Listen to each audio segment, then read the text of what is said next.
Well, folks, the New York Jets have been officially eliminated from the playoffs for the 15th year in a row. The last time the Jets were in the playoffs, I was in high school. I'm now a 32-year-old man with 2 children. Here we are. Well, we're going to react to this embarrassing loss, lack of effort, lack of hustle in this contest, and the Jets have fallen to 3-10. We'll talk about all of it, and the phone lines will be open. Our post-game recap and analysis show starts now. I'm going to lose my gosh darn bananas. Boy Green Daily starts now. Zoinks! Boy Green Daily, Boy Green Daily, Boy Green Daily. Let's go! Dewey Mama. Put your seatbelts on. Get ready for the ride. We're the freaking New York Jets, so we're built for this shit.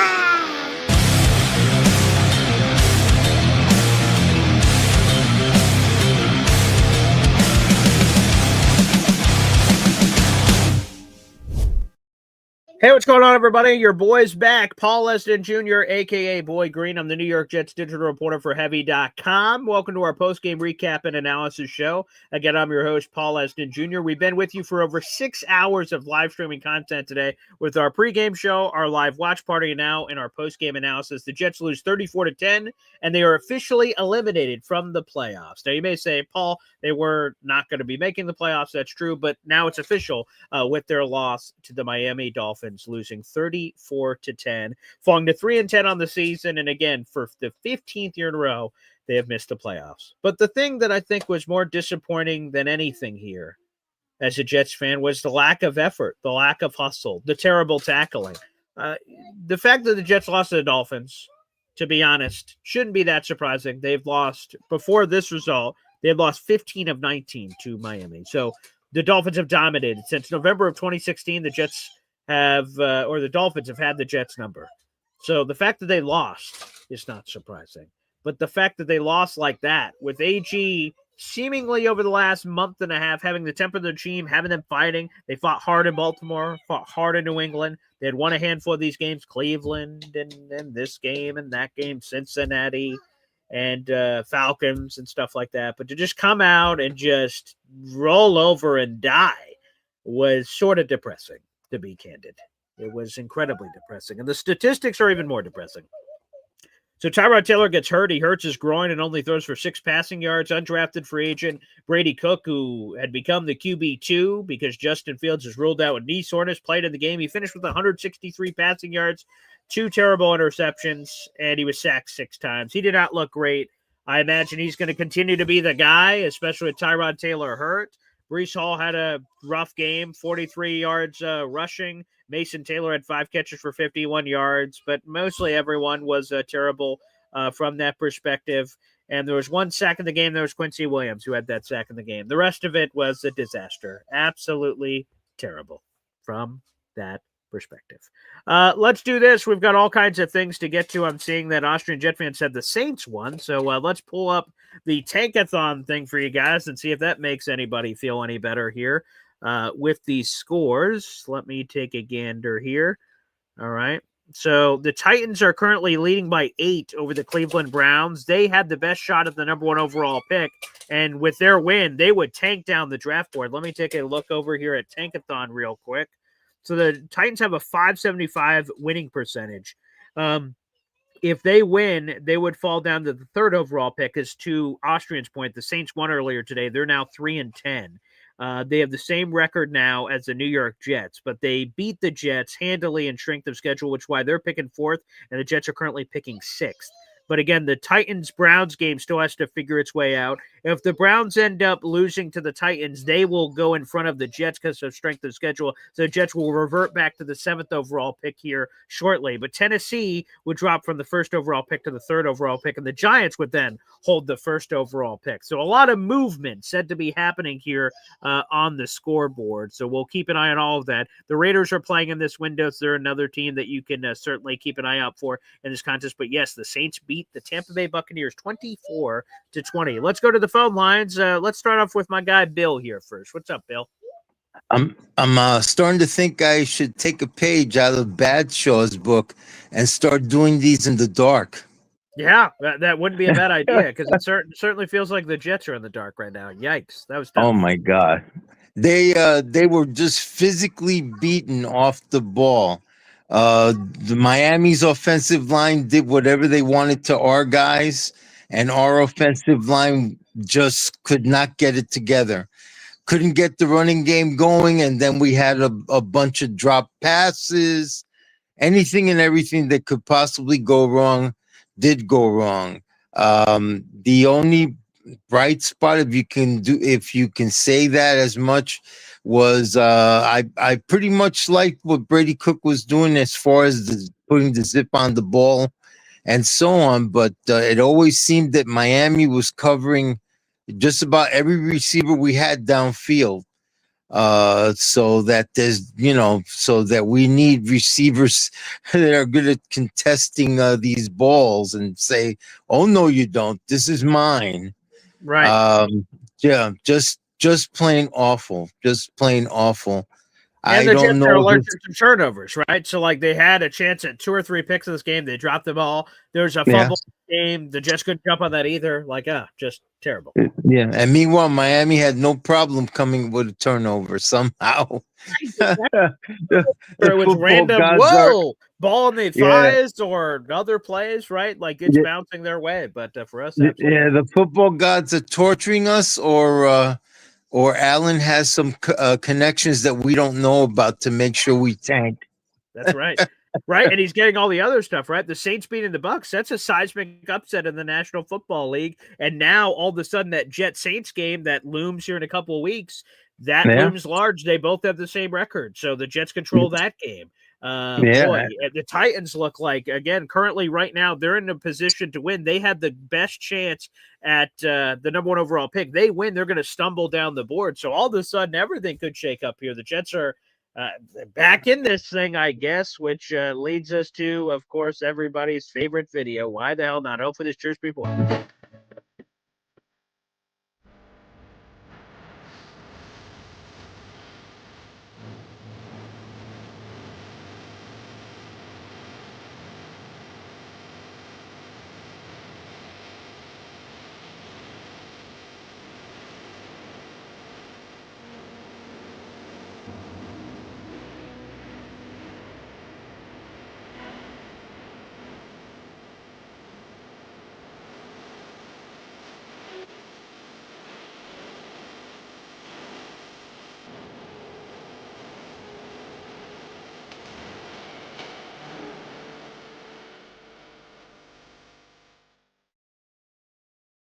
Something to feel optimistic about, I suppose. Yeah, well, I hope that he falls to us because there's just too many holes on this team to trade up for a quarterback right now. Not only this year, but next year. They got a lot of work to do. The offensive line, center, and guards have to be revamped. Our defensive line has to be revamped. I might be all for, if he can, McDonald, make him a hybrid linebacker. Let somebody else be the end rusher, somebody who's either big and strong, or someone who's just fast and strong, which is what we need at the end rusher positions. This is getting ridiculous. Yeah. Yeah, to see them struggle so much on the pass rush, have no problem giving up sacks. It's getting crazy. I mean, Brees Hall didn't look so good either, but part of that too is the offensive line. I Right. just don't understand why this team can't be consistent week in, week out. That line needs to be consistent. At least that unit needs some consistency. And For sure. and oh my God, no more drop passes, please! I'm getting sick of Oh, this. Jesus. I mean, Oh let my me God. see. Do we have? I'm gonna see if I have a number on that. No, it doesn't look like I have one immediately available. It doesn't look like I just have targets, so you can factor that in. Mason Taylor's targeted 8 times, only caught 5 of them. Were there any other bad ones? Oh yeah, John Mitchell was targeted 8 times, and only had 4 catches. Jesus, I mean, good. Adonai Mitchell was targeted 6 times, had 1 catch. I mean, Yeah. oh God, Yeah. jeez, Lou. Even if the ball is thrown behind you, make the adjustment. It always seems that the other teams can make adjustments when the ball is poorly thrown. and our guys give up the big play, and it's just insane. I'm glad we had that touchdown return, the punt. That was so Thank cool. God. It gave us hope just for a moment, and Fleeting. once again, the rest of the team took it away. Yeah. I mean, it is pretty crazy that the Jet special teams has been absolutely unequivocally elite. I mean, it's cool. It's great that every time they touch the ball, holy crap, they could score a touchdown, and it's been legitimate, quite frankly. So yeah, I mean, that part of it is super exciting. I wish the rest of the team took a page out of that playbook personally. But no, I got and how that all affects everything and all that. Oh boy, yeah. And it's then I have mixed feelings when they show among the crowd a lot of kids that are there with their parents, donning the Jets memorabilia, and I'm like, oh my God! I on the one hand, I'm so happy to see that a lot of young fans will carry the torch for us, but holy smack, they deserve a lot better than what we're seeing on the field right now. Mm-hmm. They do. It's crazy. And I imagine people are not going to be happy about this, but I just saw this because the projector I have automatically changes to a different game that's still on. Aaron Rodgers and the Steelers just beat the Baltimore Ravens officially. They're now 7-6 and are in first place in the AFC North. So there you go, former Jets quarterback legend. Did the Bengals win their game? They lost, actually. The Bengals ended up losing. The Bills came back. Okay. They did, yeah. The Bills ended up winning by 5, it looks like I have in front of me here. And okay. Yeah. So, yeah, Bills ended up winning by 5. The line was 5.5, so those Vegas bastards are so good. So they took Cinderella and broke her slipper. Here, it's made of glass, 100%, right. So the Bengals' dreams of doing something crazy in AFC North, those are over for sure. And unbelievable. And then for us, I haven't talked about this yet, but unfortunately, again, because I never root for injuries. Daniel Jones' Achilles looked like it blew out. The Colts got absolutely thwomped. They lost 36-19, and they dropped to 8-5. And they have a very clear path to missing the playoffs, which would be a top 20 pick for the Jets in the first round. So you hate seeing injuries, but obviously we'll have to cover that. That dramatically affects the Jets' draft choice. Yeah, I hated it because of all the injuries for Daniel Jones to have is that Achilles one. That is ridiculous. Especially this late in the year, too. Yeah, I think over the last 3 years, it's just been insane. Achilles injuries and missed extra points all of a sudden these last 3 years. It is insane what's going on. Yeah, very sad. Yeah. Has Alan called you yet? I heard him say earlier, because I can sometimes speak over the comments in the middle of the show. He said he's preparing his notes. Apparently, he's going to have a lot to say on the show tomorrow. So. He's waiting. He's actually waiting. Yeah, what a patient guy. So apparently, it's a lot to say. So tune in tomorrow, everybody. I thought today would be the best opportunity for him to come and say, yeah. Well, I guess he also wants to separate a little, right? Because one of his other things is Fernando's going to come back down to earth and get destroyed by Ohio State. Obviously, that did not happen, so I'm sure he's waiting to share some of those thoughts, obviously. Oh, no, I'm sure he'll still have his critiques about yesterday's game with Fernando. Yeah. But I still think that one of these guys is going to drop to where the Jets are. If the other teams believe that this quarterback crop sucks as opposed to next year's. Right. It'd be cool to get our quarterback wherever he comes from. Sooner rather than later, that'd be fun. So we'll see if that's in the cards. So, yeah. I wish a wonderful holiday season to all my fellow Jet fans. Thank you. My condolences for what's turned out to be another lost season. And let's hope that Brady Cook can at least develop into a good, solid backup QB if he doesn't become our number one guy. So let's go Jets. God bless you all. Thank you. There he is, Bill, dropping a mic here on the channel. So again, there you go, our good buddy Bill.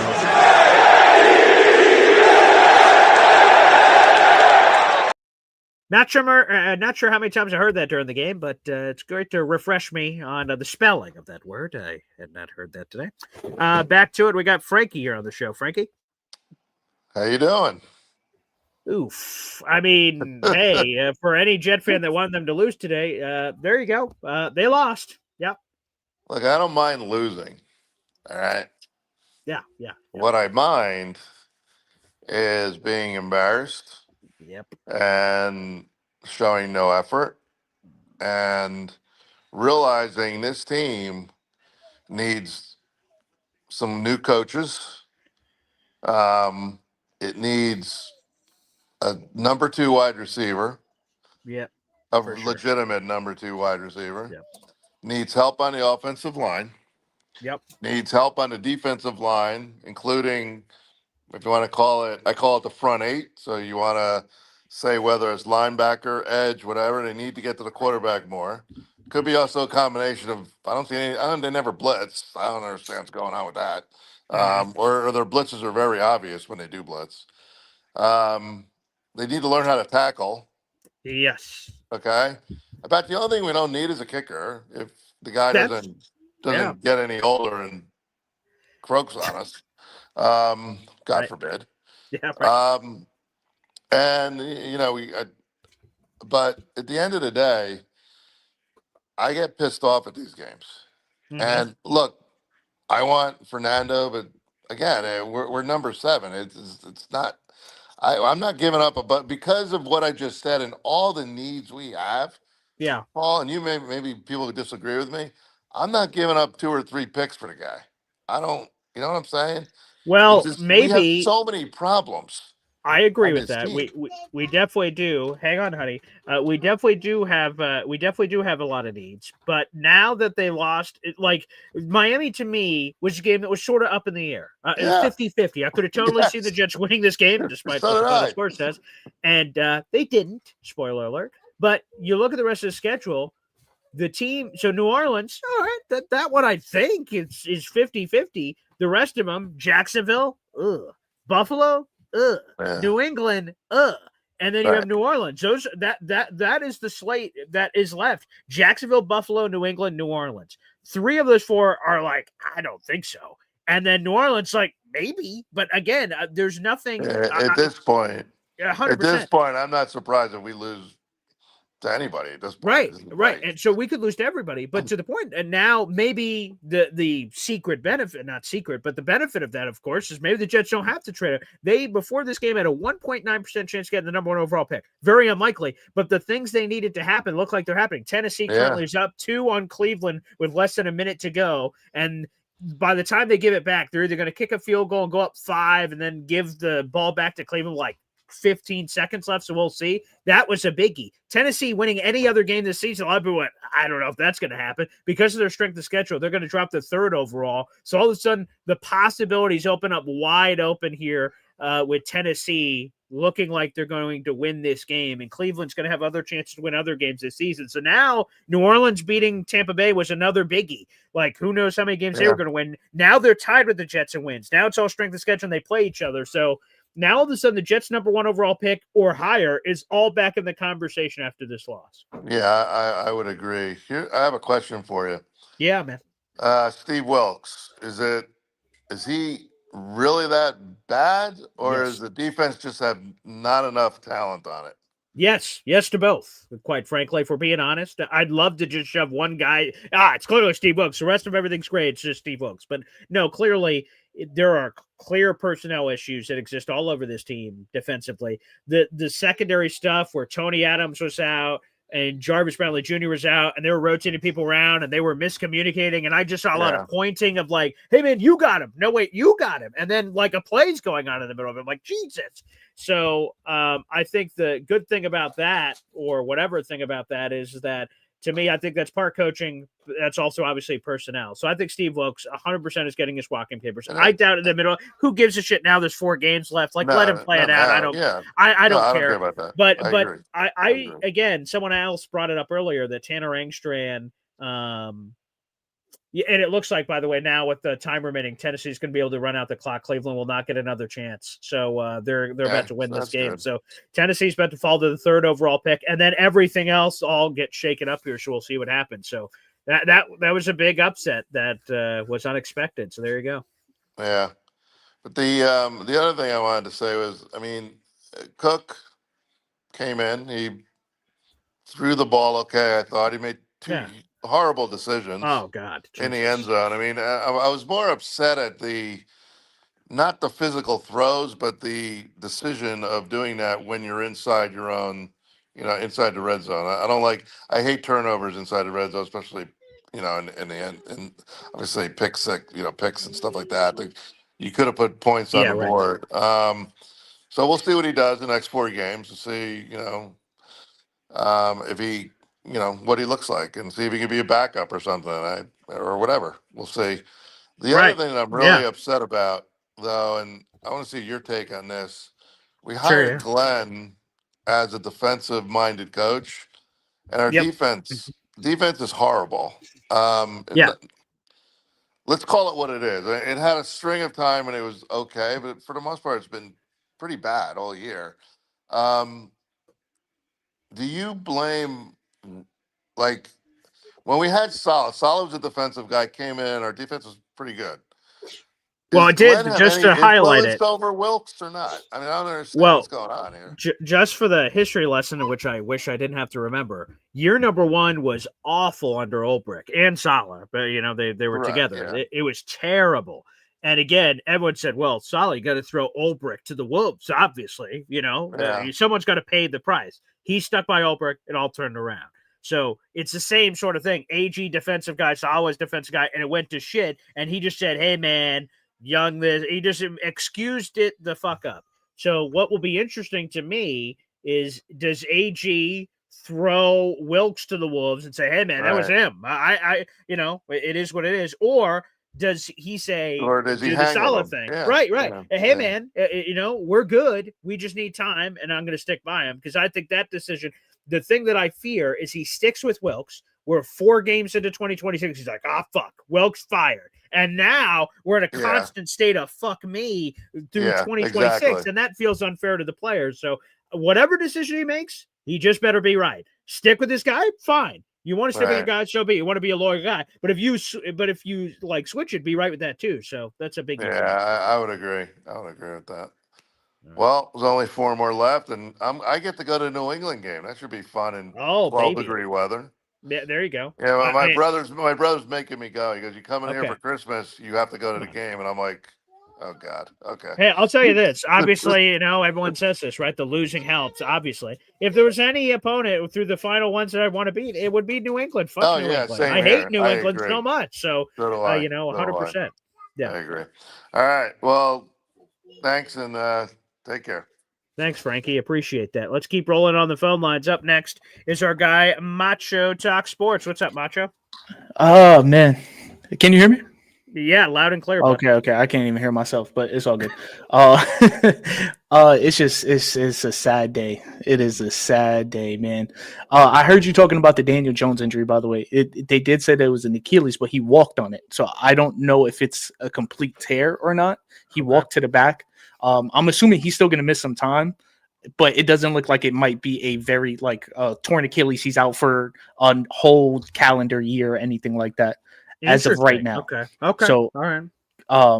That was interesting to see. But I think even if he misses, let's say, a couple of games this year, or misses the rest of this year, and he's back to go next year, the Colts right now are currently, 21st. Yep. 8-5. There's a bunch of 7-6 teams, a bunch of 8-5 teams, a bunch of 6-6 teams, 6-7. There's like a whole jumble between 12 and 21 right now. So realistically, if they don't have Daniel Jones for the next 4 games, they can drop down into that top 15, which would be fucking amazing for us. Of course. Yeah. So, but of course, I'm hoping he's okay. We don't want to see any injuries. Of course, like that, and I agree. Yes. But at the end of the day, this is football. So if he does have to miss some time, go heal up and let us get a better pick. I would love that. Yeah. As far as the game itself, though, the Tyrod Taylor injury absolutely killed us. I I did like some of the things that I saw with Brady Cook, but obviously he didn't practice with the team. He didn't get any reps with the ones. There's going to be a lot of discombobulation there. So there's only so much that he could do, but what he was able to do with the little bit of time that he was out there for was okay. It was okay. Now, if Tyrod's out, I would like to see how Brady Cook does with the week of practice with these players. Of course, to try to that and because a part of this injury, though it does suck, I did want to see Brady Cook. I did want to see what he had. So I do like that we're at least getting that. We get to kind of just give him a little trial run, maybe for another week or so, and then Tyrod comes back in. When it comes to the receivers, I liked what I saw from Mason Taylor a lot. Mason Taylor got very involved in this game. I don't know if that was more because Brady Cook was trying to get rid of the ball quick, little intermediate throws or whatever, but he looked good with the balls that he got. Mitchie had a bad drop. He had a good game, but that one bad drop in the red zone that would have been either at least a first down. But I'm thinking it would have been a touchdown, man. That was terrible drop, but he did have a pretty good game. AD Mitchell, not a very good game, but I still like him and I still want him on the team next year. But regardless, I think we have to get a rookie wide receiver or even if it's a veteran, but we need a solid number 2. We need a solid number 2. Yeah, Frankie on his last call, I think that's like sort of the message is that with more of this John Mitchell third inconsistency, with more of this Adonai Mitchell inconsistency, what it says to me is like, all right, it was cute that we all lost our shit for Adonai Mitchell having a 100-yard receiving game and his first touchdown. John Mechie having some decent production over the last couple of games. With their drops, it's like, oh, wow. So they can't be the number 2. Consistent. Right. So we need a guy that can be a Robin and Garrett Wilson's Batman. And then these other guys are complementary. Like every once in a while, if it's a spot start where Adonai has to serve as a wide receiver too, like, okay, we can survive. I think that's what that means. I don't think it means based on the results we're seeing that they can be relied upon consistently, and that's okay. Wide receiver 3s are important. Wide receiver 4s are important. So I got no issues with that, but I think it does scream like, oh, wow. Okay. Yeah. For anyone that said, oh, cool. Adonai Mitchell or wide receiver 2. Easy there, buddy. I think not. Yeah. And who's to say that he's not going to get better in the offseason and maybe he does grow into that role. But as of right now, we don't have the okay, for sure he's our number 2. Let's just write it in Sharpie right now. It's just in pencil. If we have to, cool, but we would prefer to try to get somebody else for that spot. Yeah, and what I would say is now, based on what I've seen, again, things can change. There's 4 games left, I guess, but I'm heading into the offseason and go, I fucking need a wide receiver. Yeah. Off last week, I was like, maybe I still was going to get one, but maybe I don't need one as much as I thought I did. This week, I'm like, oh, shit, yeah, I do. I do need one. But that's okay to have these young guys. And again, if it's a surprise, let's say I'm making this up. Cortland Sutton's not available, but let's say he was a free agent. The Jets signed Cortland Sutton. It was Garrett Wilson, Cortland Sutton, Adonai Mitchell, John Mechie. I'm like, we got our guy. And all of a sudden, Adonai Mitchell training camp fucking blows it up. And he looks great. I'm like, shit. All right, I guess Cortland's our 3. Didn't have that on the bingo card. All right, great. That's how I'm approaching free agency, draft, trade, all of that at wide receiver. I'm getting a guy, and if Adonai plays out of his mind and takes a job, God bless. That's America, baby. You know, it's a capitalist society. You want to take more meat on the bone? God bless. Go take it, buddy. But I won't be operating with assumptions that John Mechie is this or Adonai Mitchell is that. I don't think. The good thing about Garrett Wilson being our number 1 is that we can also move him to the slot from play to play. We can move him around, which is amazing. So even if we get a solid X receiver, whether that be through the draft or through the offseason, where we could still have AD Mitchell be on the other side of the field and then put Garrett Wilson into the slot for certain plays and packages, like he can still get consistent work, even if he's not our solidified number 2. Of course. Absolutely. And I agree with that. Yeah. You want to get to that super chat? Yes, I do. Thank you, man. You are a man of many talents. I see as I was updating the banner here. Yes, let's shout out to Frankie, and I appreciate all you guys.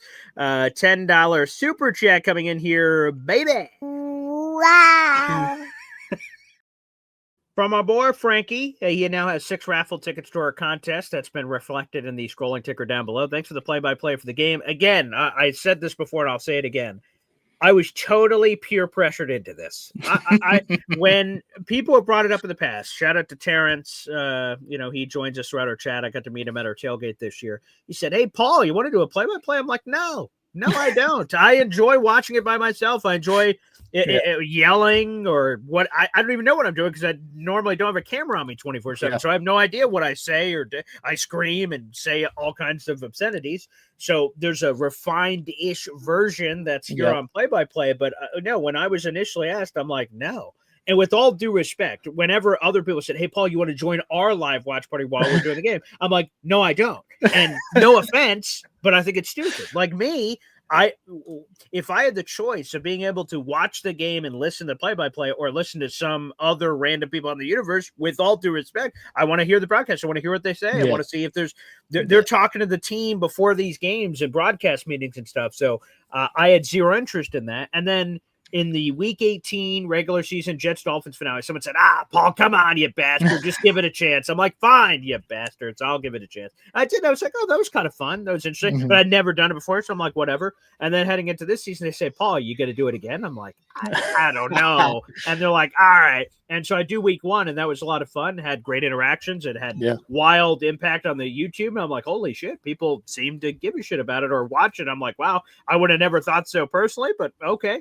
And then so we've continued it all season. So outside of week 5, when I was at that game, we've done play-by-play for every game. So Frankie, thank you so much for the kind words. The people that sent in super chats or membership throughout the pregame show, broadcast, and postgame show. This has been super cool, and it's a humbling experience. So thank you to everyone that supported it this year. And I guess this is something outside of any live games that we do where we go there. It's something I guess we're going to have to keep doing moving forward. So, yeah. And I can imagine it could be taxing because you also do the pre-show, you also do the post-show. So it's like to add a play-by-play right in the middle of both of those things.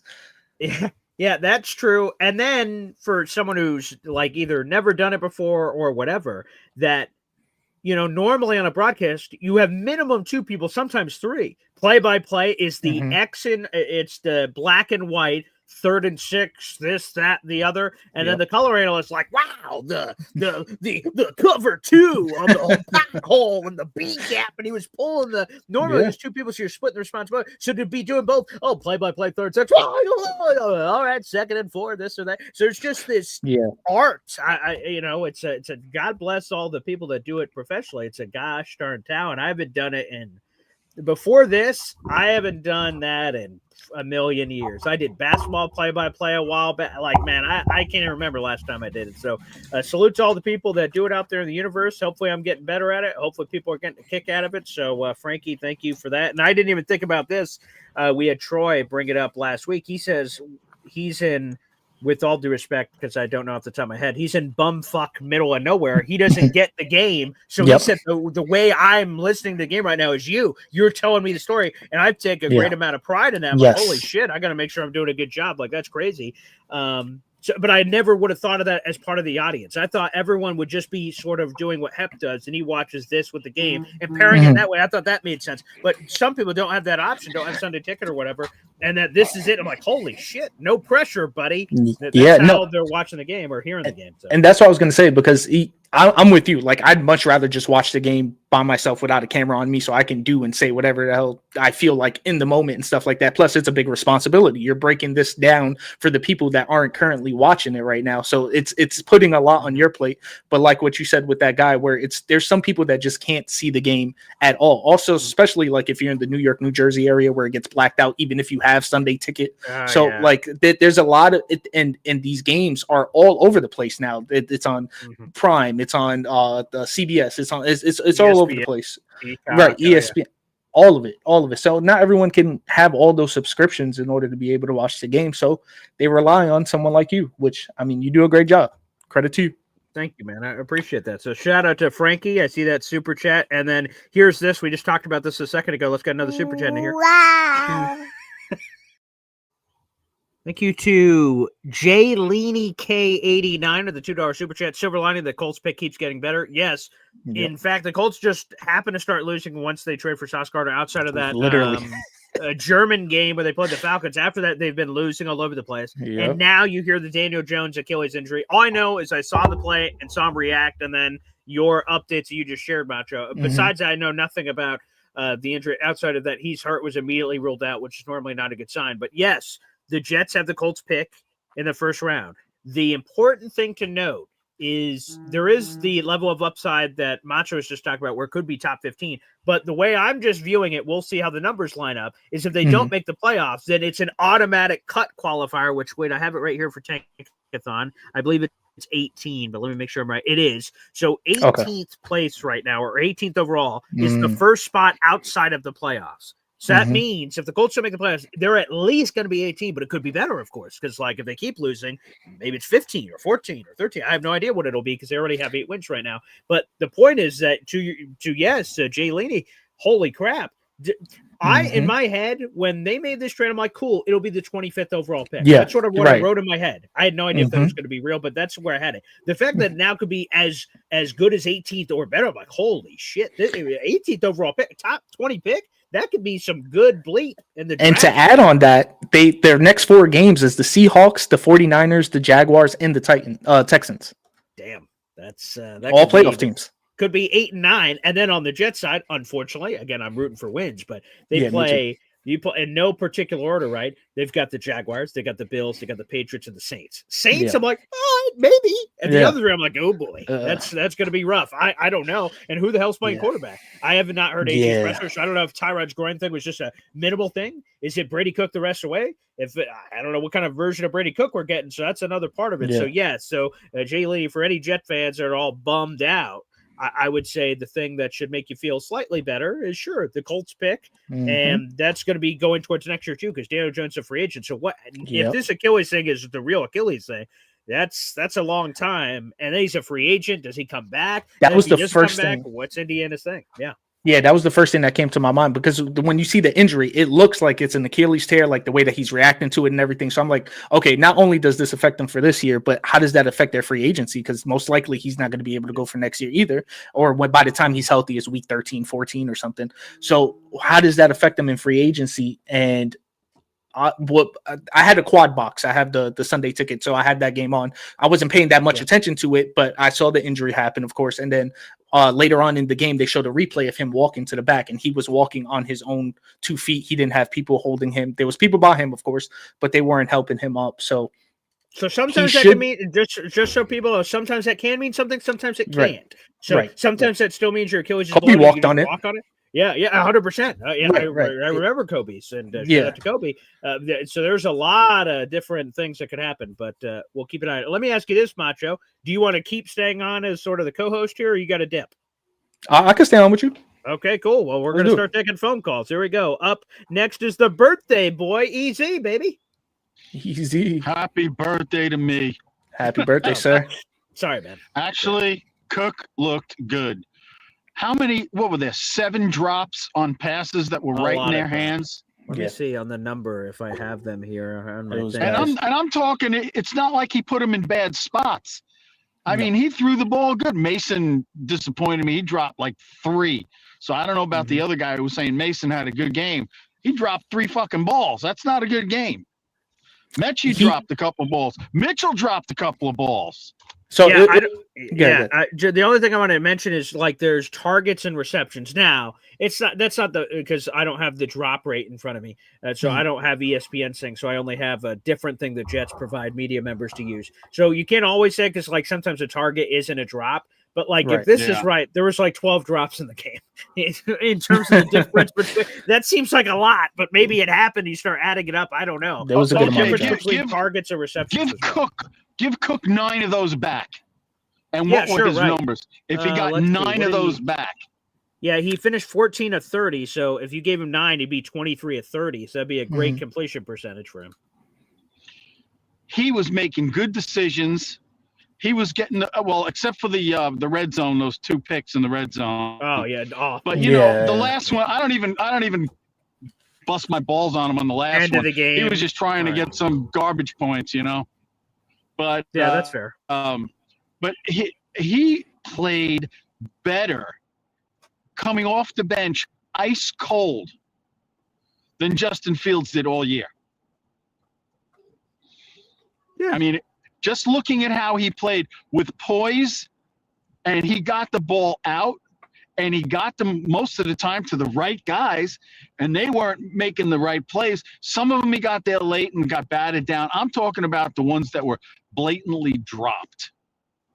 Yeah. I mean, I think we got a little something with this kid. I think he's at least definitely a good backup. And he's doing this without practice too. So the real test is if sometimes that helps. Sometimes that helps when they just pat you on the shoulder. Hey, buddy, put your helmet on. You're in. So you don't get time to worry. You don't get time for butterflies. You just go in there and you put the helmet on and you just do it. So yes, it's good and bad. That would be one of the benefits, but one of the bad parts is you don't get that time in with the receivers, and that leads to drops as well. So that's my point. He played this good, ice cold, no practice with the ones. He played pretty well. I wanted to see him play this season, and I'm hoping he gets another chance next week because Tyrod is very injury prone. So let him take the week off, let him heal up as much as possible. Give Cook a week of practice with these wide receivers, with these tight ends, and see what he could do next week. I mean, the next week game is the Jaguars. Jaguars have a pretty decent defense, so he's going to need all the practice he could get. Yeah, and the other thing is, who do you feel more comfortable in the game at this point now? Do you want Justin Fields back in there, or would you like to give Brady Cook another shot at the ring? Because Justin I think Fields Brady Cook played better.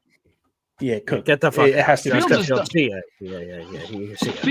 Fields is damn near ready to get cut for breach of contract if he won't go in there and play some Wildcat. Well, thank God. The feeling's mutual. Get the fuck out. I'm good. You don't want to play Wildcat. If you're not anymore. If you're not going to play when we put you in the game, I'll be right back. Then give the fucking money back and see you later. I just don't have any more patience with the guy. I'm done. Yeah, I don't blame you. I don't blame you. Here, let's welcome in someone else. And we got Hep in here too. What's up, Hep? Yeah, and Tyrod was playing like shit too. So I think Brady played better than both of them. Yeah, with no practice.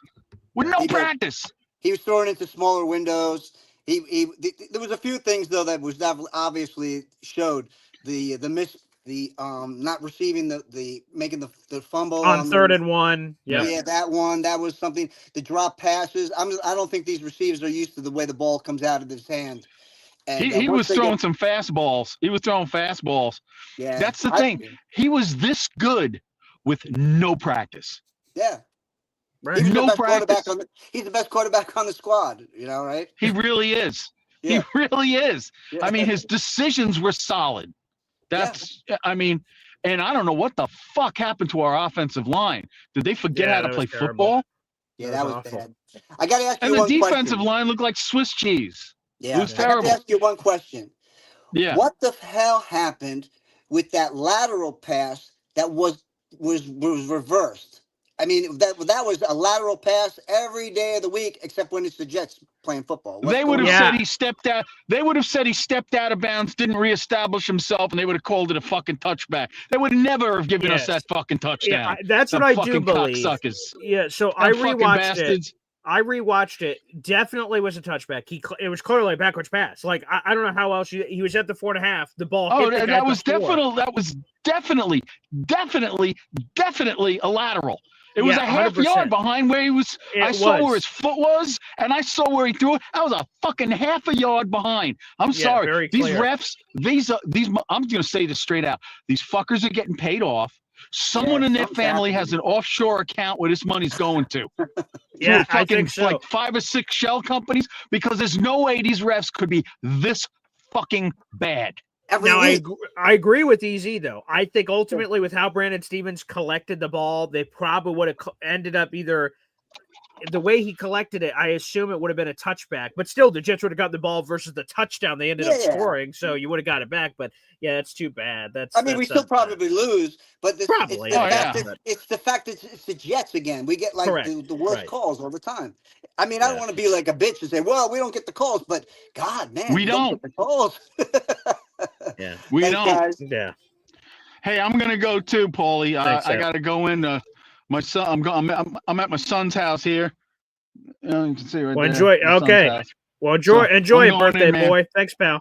Thanks, brother. Appreciate you. We have Macho back on here, and let's welcome in our guy Gary here on the show. Gary, what? You surprised me. What up? Yeah. What up, BG? There you go. BG. How's the technique? It's not you know, terrible. I've seen a lot worse. Okay. Are Okay. you right-handed or left-handed? I see a switch hitting a little bit there. I'm gonna mix it up every once in a while. I used to do that in sparring, just switch up and fuck with them, and they think I'm southpaw. They're like, "What? I thought I saw him and he was right-handed." I'm like, "I'm just fucking with you," and just jump back and forth and just start fucking Keep them around. guessing. Yeah, there you go. I used to hate fighting southpaws. I hated it in a real way. Like, what is your martial art though? Like, what is your discipline? Taekwondo, baby. Taekwondo. Okay. Yeah, Cool. so I was able to medal as a Taekwondo spar. I love to do that, so it was cool. Got to compete in a couple different cities here in New York, and yeah, that's what I would love to do. I would just get to watch the tournaments all day long, and you see the brackets. I'm like, okay, cool. I'm going against this motherfucker, and just watch him. Footwork, hand placement. I saw how other people fight. I'm like, let me just flip it, see if it fucks with them. And then I'm like, oh, I'm getting that look. And then we do that thing where you keep flipping back and forth. Like, what the fuck? Are you fucking with me? Am I fucking with you? That was good shit. I miss those days. 2.5 degree black belt, right? Yeah, that's I mean, you got it. 3.9. 3.9. My bad. Yeah, I appreciate that. It's like switch hitting in baseball. It's something that some people can do and some people just can't do it, right? Like Floyd Mayweather never did it, right? Like it's right. It's true. Yeah. You don't time it right, you can get caught switching stances. 100%. All right. Shout out to the Kobe Bryant jersey too. Thank you. There you go. Yeah, go. Nice. Yeah, you got two goats there. Black Mamba. Yes, sir. Yes, sir. That's right. Yeah. The fact that they have the same number, just even better. Amazing, that's a good point. Yeah. All right. I want to talk about Cook. Can we stop? Can we stop? Like the interception he threw. I get it. Both of them were bad. It was a little the first one. The little stutter route that he didn't bite on at all, and he threw it anyway. It's like that was awful. Yeah. I'm not. Look, he's probably never even had a full week of practice. I'm not beating up. He definitely has never had a full week. He just got called up last week. No, right. So I'm not gonna draw any conclusions on it, but like, right. As of right now, currently, he's not better at playing quarterback than Tyrod Taylor is. Now, do we want to start him? I don't know. That's a different question. I mean, yeah. Tyrod Taylor, God bless him, has no future with the Jets, right? He's 37 years old. So, yeah. I would imagine not. We've done crazy. We started McElroy. We did. And we started Bryce Petty. Like, why not? Did. Yeah. Why not start? I mean, what are we going to lose? Like, if we play him, what are we going to lose? We'll lose anyway. You might as well just play him. Like, well, really. Gary, if you're trying to win the game, who do you feel more comfortable with? Which quarterback? Tyrod, by far. Tyrod. Yeah. Well, I think the Jets are still trying to win. I think that's why they would prefer Tyrod, even though we really have nothing to play for. Well, now here's where I think it changes, right? And again, I get what I'm about to say. People are going to lose their shit. Wait just a second, okay? Now that they are officially eliminated for the playoffs. Playoffs? Are you talking about the playoffs?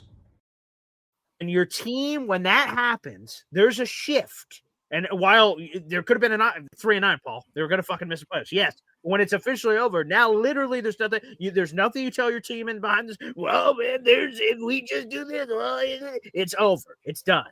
Now this is where maybe the Tyrod Taylor to Brady Cook thing, if it's about winning to what you just said, Macho, maybe it's not. It's just Brady Cook and fuck it. If we lose, we lose. If we win, we win. And it's all evaluation. That's where I think now it could definitely change now. I think the winning bullshit I didn't hear his press conference after yet, but that's where the winning thing from AG could go out the door now that it's over. I think also though, but part of the evaluation is trying to put the best passer at the quarterback. So like, even if maybe they don't care whether they win or lose, they still want to try to put someone back there that they feel more confident to get some more work for AD Mitchell, get some more work for Mechie, get some more work for Mason Taylor, so we can better evaluate them. And we can't do that if we most likely have a rookie quarterback with no experience and still learning the playbook and all this other stuff that's playing against him. But he'll have a whole week to get. I know like, it's not a lot, but like, here's my point. I'm a Nets fan too. All right, let's go back to basketball for a second. Like, they might as well just play all the rookies. Like there's no point in playing Terrence Mann. There's no point in playing There's no point in playing these guys. Like they're not going to be a part of this long term. We don't know if and that's how I feel about Cook. Like who's better? Tyrod's better right now. Tyrod's better, but Tyrod's not going to be here next year.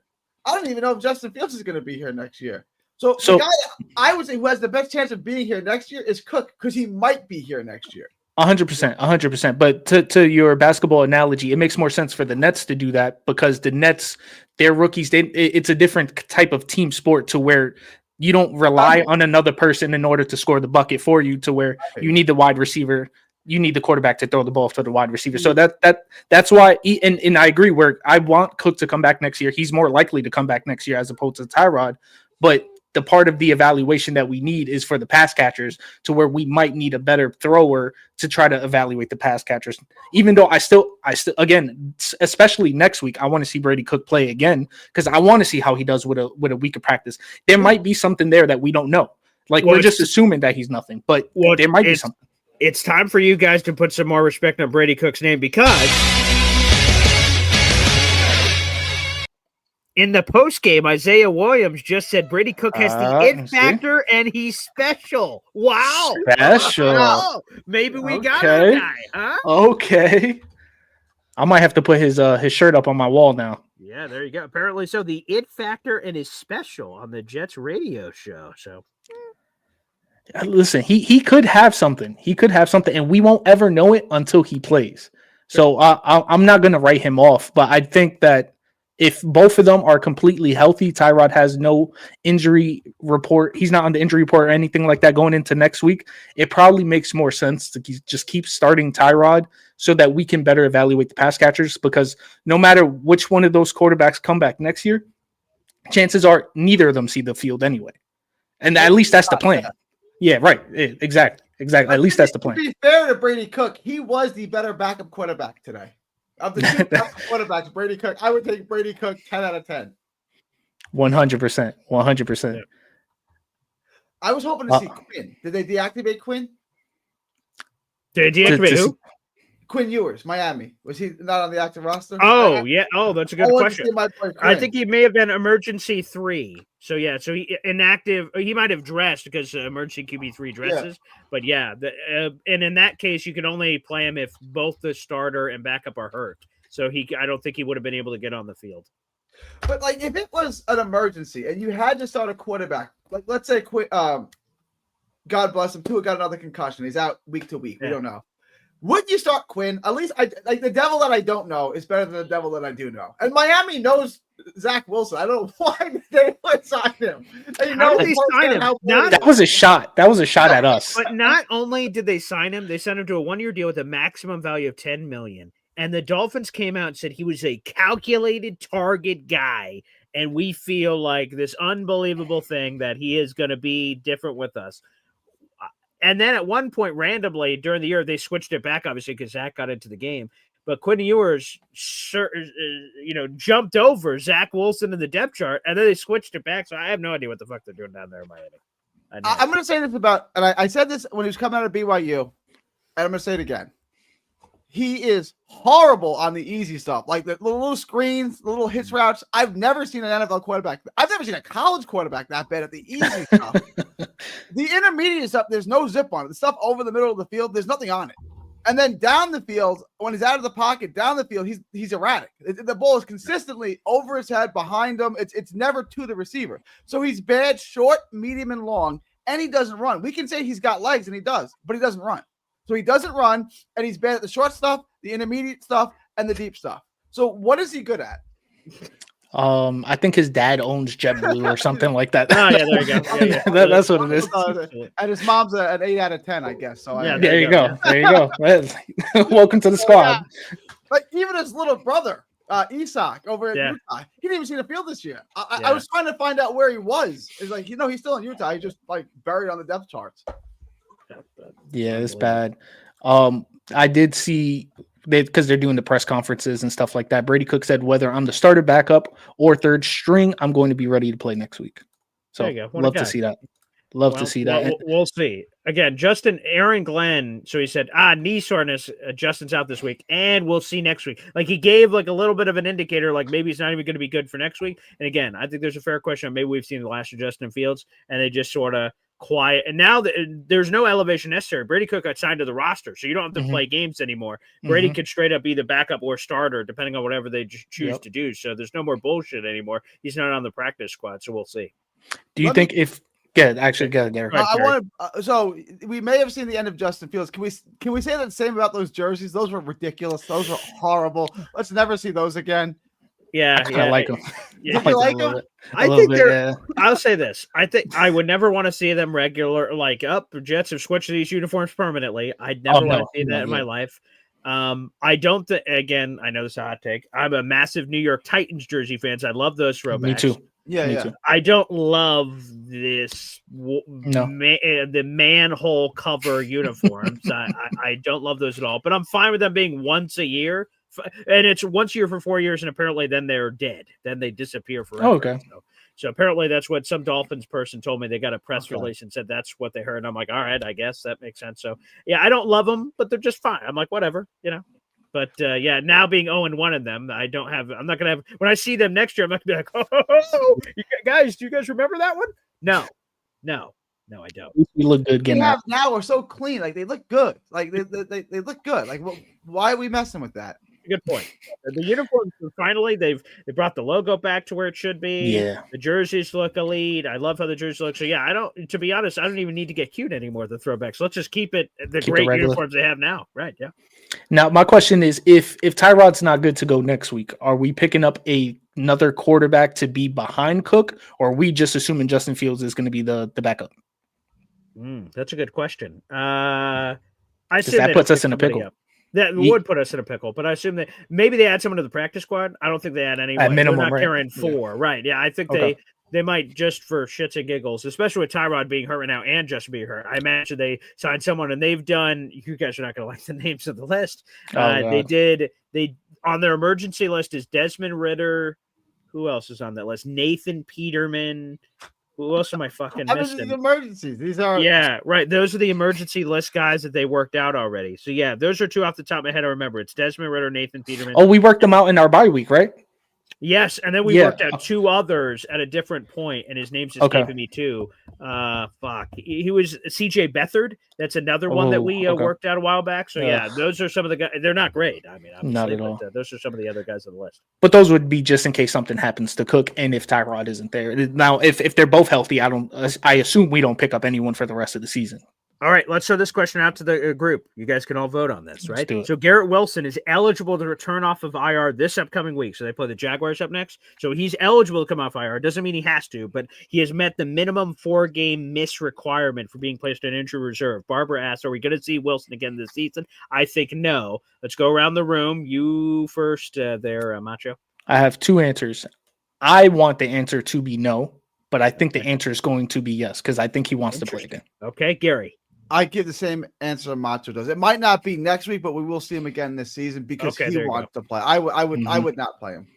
Yeah, he's a competitive son of a bitch. I think it would, again, and we're seeing it across, right? And I know there's varying situations, but Joe Burrow and Jaden Daniels, with their team record sucking, they came back and they didn't have to. Again, I understand the Bengals was slightly different because they had a weird path to the AFC North. Now, obviously, that no longer exists. And then in Jaden Daniels' world, they were just fucked. So the record meant nothing, and he was coming back. So yeah, I think Garrett's competitive as hell, and I think he will. But the thing that I fear is, he got fucked up the first time in Denver. I'm watching Denver on my screen. He get fucked up the first time in Denver because of a shitty Justin Fields pass. He had to do some backwards reverse shit to try to catch it. And then he disappeared for a month, and then he came back. I'm back for Cleveland. And he hurt the same knee and disappeared. I don't want to come back a third time and hurt that knee again. Exactly. That would infuriate me if that happened, because I wouldn't want him anywhere compromised during the offseason. The good news is, from everything Connor Hughes said, there's no tear or anything. It's just a sprain. There's nothing more than that. Just a sprain, so he's good. So I wouldn't mind if they kept him on ice. But I love that Garrett's competitive and wants to play. I'm glad that he's not just rolling over and punching in his meal ticket. But, we'll see what they do. But, yeah, I guess I'll be boring and have the same answer you guys have, that probably shouldn't, but he probably will. He would not make it in the NBA. Wanting to play in the game, that's outrageous. Coach would fight him. Yeah, right. I just go back to when Kobe blew his Achilles, and the trainer's like, he's like, I shoved it back in. Can you tape it up so I can play this one? Yo, no. Kobe. He's like, well, can I just tie it real tight and finish the game? And he's like, no. He's like, can I shoot the free throws? All right, I guess you can shoot the free throws. Just so he had the opportunity to come back if they let him. Yeah. Like, let me at least shoot the free throws. I shoved it back in. Can you tape it up real tight so I can play this way? It's like, Yeah, no, he's I different. just wish. Those I just days wish. are gone. I know that's too bad. I wish those days still lasted, man. What a freak. What a mentality. What an everything about Kobe. That's too damn bad. Well, Who do you guys Gary. Yeah. Go ahead, Gary. Who do you guys think is starting quarterback? Who do you think is starting next week? Brady Cook. Brady Cook. Here's the one thing I want to say. I've not heard AG. So if AG just said Yeah. Tyrod just died on the field, then like I'm saying something uninformed. I have no idea. But barring any update he gave or did not give, I would assume it's going to be Brady Cook next week. Great show, guys. And Macho, same thing. Thank you, bro. Appreciate you. Good to Take check care, back Gary. in. There he is, Gary, joining us on the show. All right, Macho, feel free to give some plugs here on the program as we're signing off again. Over 6 hours of live streaming today for a team that lost 34-10. Well, thank you, Jets, for that one. So, Macho, please give some plugs. Macho Talk Sports on YouTube, Macho Talk Sports on Instagram. I was doing a weekly show on Saturday of Macho Talks Jets. Unfortunately, I did have to bring that to an end. I kind of started it prematurely. Like I didn't have an intro for it or anything like that, but I just really wanted to get into it. Obviously, I'm already doing content and Jets are my number one, so I wanted to do something focused on them. But I also don't like putting out something that I don't feel 100% okay with right now. So I did have to put that to an end. But I also did want to bring up, I had you on episode 2. Yes, thank you. I had you on episode 2. And on episode 2, I brought up the possibility of Mac Jones joining the Jets, to which you said, I want to punch him in the face and that he's terrible and don't bring him here. Yeah. Which is all valid. All valid. Yeah, sure. Right. Yeah. But about a day or two after that, you had somebody on your program bringing up the same idea, and you're like, maybe this could work out. So please explain yourself, Paul. Yeah. I think I've been saying this on my own show that, like, I think, and this is hard to do what I'm saying, but I think we need to do it as a fan base, is we have preconceived notions about guys. Mac Jones, I hate his guts. I think he's a scumbag, to be honest with you. And I agree. Everything he did, and then playing with the Patriots, and then for us to crawl back and basically beg him to be the guy, which we would have to do. We'd have to work out a trade with the 49ers and bring it. Like, all that is disgusting. But as I've tried to champion on this show, we as a Jets fan base should not be in a position where we're casting off people saying, not good enough for us. They're like, look at the mirror, buddy. Like, our Jets quarterback history has not been great recently, or historically for that matter either. Yeah. So I think taking my own advice that I share to others, going, hey man, I shouldn't just judge things. I may not like it personally, but we should evaluate everything: free agency, trade. I keep doing the Fernando thing, draft, all of it.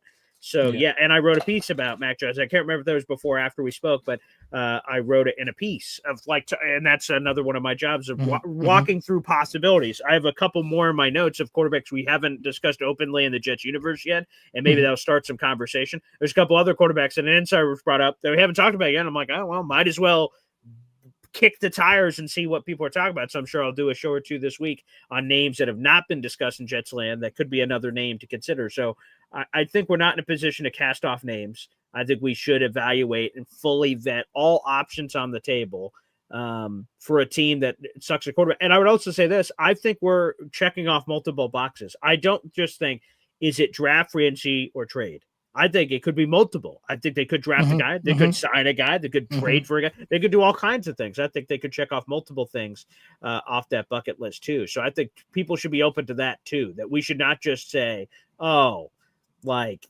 we're only doing a draft or we're only doing free agency. I think multiple things can be true. 100% open to everything. I again agree. The Mac Jones as a person, screw him. But as a player, he's decent enough. And compared to what we currently have and what we've been having these past couple of years, why not at least kick the tire on him, especially if we could get him for cheap. Right. And his contract is also cheap on top of that.